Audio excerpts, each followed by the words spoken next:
Banyak manusia terjaga secara fisik tetapi tertidur secara batin.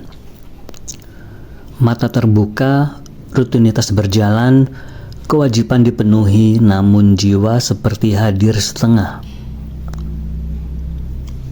Hidup dijalani dengan autopilot, mulai dari bangun, bekerja, pulang, dan mengulang, tanpa benar-benar merasakan makna dari setiap langkah. Inilah yang disebut dengan tidur batin. Tidur batin bukan tentang kemalasan, melainkan tentang keterputusan.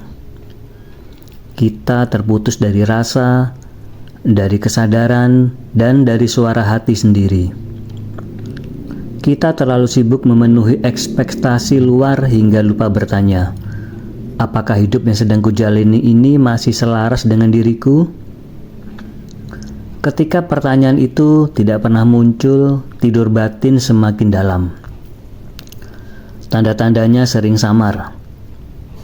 Hati mudah lelah tanpa sebab yang jelas.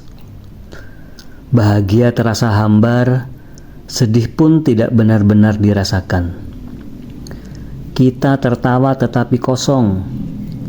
Kita marah tetapi tidak tahu apa yang sebenarnya terluka. Emosi ada namun tidak dipahami. Kesadaran mengecil dan hidup terasa seperti kewajiban, bukan pengalaman. Bangun sepenuhnya dari tidur batin bukan proses instan. Ia sering diawali oleh kegelisahan, rasa tidak nyaman yang tidak bisa dijelaskan, kehilangan makna di tengah kelimpahan, atau rasa hampa di tengah kesibukan. Kegelisahan ini bukan musuh melainkan alarm. Ia mengajak kita terjaga meski caranya tidak selalu lembut. Kebangkitan batin dimulai dari kejujuran. Berani mengakui bahwa ada bagian diri yang mati rasa.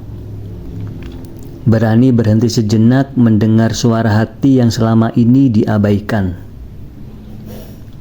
Di titik ini hidup tidak lagi soal berlari, tetapi soal hadir. Hadir sepenuhnya dalam merasa, dalam pilihan, dan dalam tanggung jawab atas diri sendiri. Saat batin terjaga, hidup tidak serta-merta menjadi mudah. Justru sebaliknya, kita menjadi lebih peka. Luka terasa lebih jelas, kesalahan lebih disadari, dan pilihan hidup menuntut keberanian. Namun di sanalah martabat manusia kembali utuh. Hidup dengan kesadaran bukan sekadar bertahan. Bangun sepenuhnya dari tidur batin berarti berhenti hidup setengah-setengah. Berhenti menunda pertemuan dengan diri sendiri. Karena hidup yang disadari meski berat jauh lebih bermakna daripada hidup yang nyaman tetapi kosong. Dan mungkin kebangkitan sejati bukan tentang menjadi orang lain, melainkan akhirnya menjadi diri sendiri dengan sadar.